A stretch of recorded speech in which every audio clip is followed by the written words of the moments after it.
ஞானானந்தமயம் தேவம் நிர்மலஸ்படிகாகிருதியும் ஆதாரம் சர்வ வித்யாநாமயகிரியம் பாஸ்வகே. நமஸ்காரம். நெக்ஸ்ட் ஜென் அஸ்ட்ரோ டிவி நேயர்களுக்கு அஸ்ட்ரோ கேஎஸ் ஐயங்காரின் பணிவான நமஸ்காரங்கள். வார பலன் 1/4/2024 7/4/2024 வரலாம் உண்டான பலன்களை மேஷம் முதல் மீனம் வரை எப்படி இருக்குன்னு பார்ப்போம்.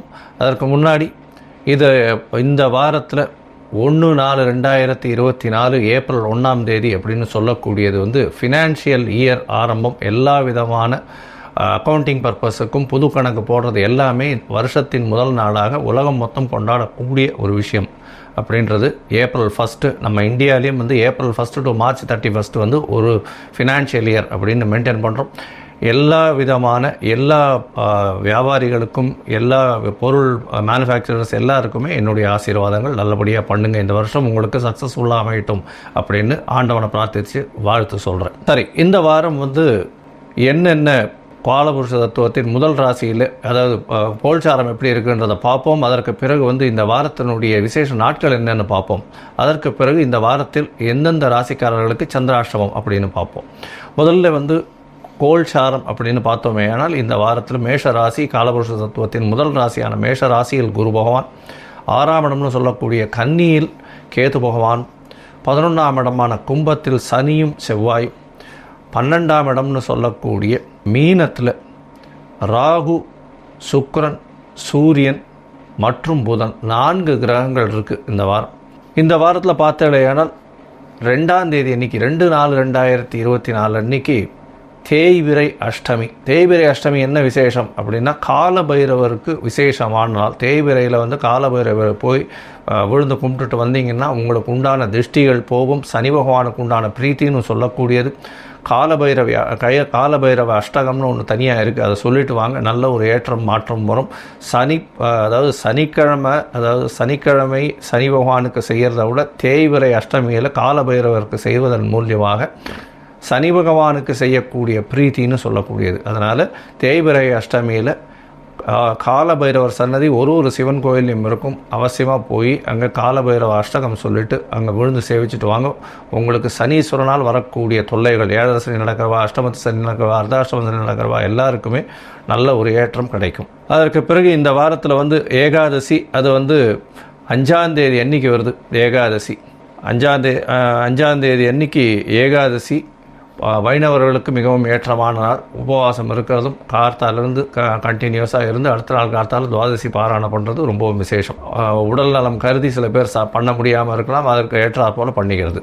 6ஆம் தேதி அன்றைக்கி 6/4/2024 அப்படின்னு பார்த்தாலேனால் அன்றைக்கி இந்த வாரத்தில் வரக்கூடிய பிரதோஷம், இந்த மாதத்தில் வரக்கூடிய சனி பிரதோஷம், அது ரொம்பவும் முக்கியம். அதாவது பிரதோஷம்ன்றது ஒரு மாதத்துக்கு, அதில் ஒரு தேய்பிரையிலையும் வரும் வளர்பிரையிலையும் வரக்கூடிய 13ஆம் நாள் அது. அதனால் பிரதோஷ காலம் அப்படின்றது பார்த்தோம்னா சாயந்தரம் 5:45 6:15 மணி வரலாம். இந்த ஒரு அரை மணி நேரம் 3/4 மணி நேரத்தில் ஒரு பெரிய தீபாராதனை காட்டுவா சிவன் கோவில் எல்லாத்துலேயும்.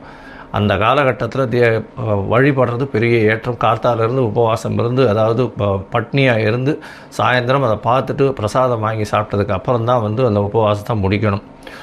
இது வழக்கம். இதன் மூலியமாக எல்லா விதமான செல்வங்களும் சேரக்கூடிய காலகட்டம். தேய்பிரையில் பண்ணக்கூடியது உங்களுக்கு உண்டான பிரச்சனைகள் அனைத்தும் செல்லக்கூடியதாக இருக்கும் அப்படின்றத சொல்கிறேன். இந்த வாரத்தில் பார்த்தாலேயானால் எந்தெந்த ராசிக்காரர்களுக்கு சந்திராஷ்டமம்னா ரிஷபம், மிதுனம், கடகம், சிம்மம், இந்த 4 ராசிக்காரர்களுக்கு சந்திராஷ்டமம் வருது. சந்திராஷ்டமம்னா உங்களுடைய ராசிக்கு 8ஆம் இடத்துல சந்திர பகவான் மறையக்கூடிய காலத்தை சந்திராஷ்டமம்னு சொல்கிறோம்.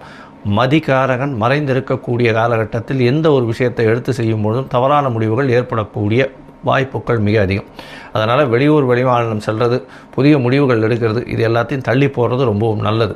ஒருவேளை நீங்கள் செய்ய வேண்டிய கட்டாயத்தில் இருந்தீங்கன்னா சந்திர பகவானுக்கு உண்டான எளிய பரிகாரம்னு சொல்லக்கூடிய அகத்திக்கீரை கொண்டு போய் அருகில் இருக்கக்கூடிய கோசாலையில் கொடுத்துட்டு வர்றதன் மூலியமாக சந்திராஷ்டமத்தின் தாக்கத்தை குறைத்து கொள்ளலாம். அதன் மூலியமாக வரக்கூடிய பிரச்சனைகளும் வந்த பிரச்சனைகளும் நிச்சயமாக செல்லும் அப்படின்றத சொல்கிறேன். சரி, இந்த வாரத்தில் மேஷம் முதல் மீனம் வரை 1/4/2024 7/4/2024 வரை எப்படி இருக்குது அப்படின்றத பார்ப்போம். அதுக்கு முன்னாடி என்னுடைய மொபைல் நம்பர் கீழே ஸ்க்ராலிங்கில் போயிட்டுருக்கோம். உங்களுக்கு அஸ்ட்ராலஜிக்கல் கன்சல்ட் தேவைப்பட்டதுன்னா நீங்கள் எனக்கு ஃபோன் பண்ணுங்க. உங்களுடைய date, time, place of birth, உங்களுடைய நேம், பேரண்ட்ஸ் நேம், இது எல்லாத்தையும் கொடுத்தே இல்லையானால் உங்களுடைய ஜாதகத்தை போட்டு அதில் லக்ன சந்தி, ராசி சந்தி, அதாவது ராசியில் பாத சந்தி இருக்கான்றதையும் பார்க்கணும். ராசியில் சந்தி இருந்ததேயானால் எல்லாமே மாறக்கூடிய வாய்ப்புகள் உண்டு. அதனால் நட்சத்திர சந்தி இருக்கான்றதையும் பார்த்துட்டு உங்களுக்கு உண்டான இன்றைய கோல்சாரத்தை பிரகாரம் எப்படி இருக்குன்றதையும் பார்த்துட்டு தசாபுக்தி அந்தரம் சூக்ஷ்மத்தை வச்சியும் பார்த்துட்டு உங்களுக்கு உண்டான எளிய பரிகாரம் என்ன, உங்களுடைய பிரச்சனைகளை எப்படி தீர்க்கலாம் அப்படின்றத எளிய பரிகாரங்கள் மூலியமாக சொல்கிறேன். என்னுடைய கட்டணம் என்னன்னு சொல்கிறேன். அந்த கட்டணத்தை போட்டுட்டு உங்களுக்கு உண்டான அப்பாயின்மெண்ட் தரேன். அதற்கப்புறம் பேசலாம். இப்போது மேஷம் முதல் மீனம் வரை 1/4/2024 7/4/2024 வரை உண்டான பலன்களை பார்ப்போம். மீனம் பூரட்டாதி உத்திரட்டாதி ரேவதி இந்த 3 நட்சத்திரம் 9 பாதங்களை கொண்ட ராசி. ராசியின் அதிபதி குரு பகவான் ராசிக்கு 2ஆம் இடத்துல இருக்கிறது விசேஷம். இந்த வாரம் பார்த்தேன்னா உங்களுடைய ராசியில் 4 கிரகங்கள் இருக்குது. அதாவது சூரியன், சுக்கிரன், புதன் மற்றும் ராகு 4 கிரகங்களும் இருக்கக்கூடிய காலகட்டம். சுக்கிரனை பொறுத்தவரையிலும் உச்சம் பெற்று போயிருக்கிறதும் புத பகவான் நீச்ச பங்கம் அடைகிறதும் பெரிய விசேஷம். எதிர்பாலினத்தவர் மூலியமாக நல்ல ஒரு ஏற்றம் இருக்கும். நண்பர்கள் மூலியமாக நல்ல ஒரு ஏற்றம் இருக்கக்கூடிய காலகட்டம். கணவன் மனைவி நல்ல ஒரு அந்யோன்யம் இருக்கக்கூடிய காலகட்டமாக இருக்கும். வெளிநாடு வெளியூர் வெளிமாநிலம் செல்லக்கூடிய பாக்கியம் உண்டு. திடீர் பணவரவு, இன்சூரன்ஸ், ரேஸ், லாட்ரி இந்த மாதிரியான விஷயங்களில் வரக்கூடிய வாய்ப்புகள் நிச்சயமாக இருக்குது. உங்களுடைய ராசிக்கு படிக்கக்கூடிய மாணவர்களுக்கு நல்ல ஒரு ஏற்றம் இருக்கக்கூடிய காலகட்டம். பார்ட்னர்ஷிப் பிஸ்னஸில் பெரிய ஏற்றம் கிடைக்கக்கூடிய காலகட்டமாக இந்த வாரம் அமையிறது.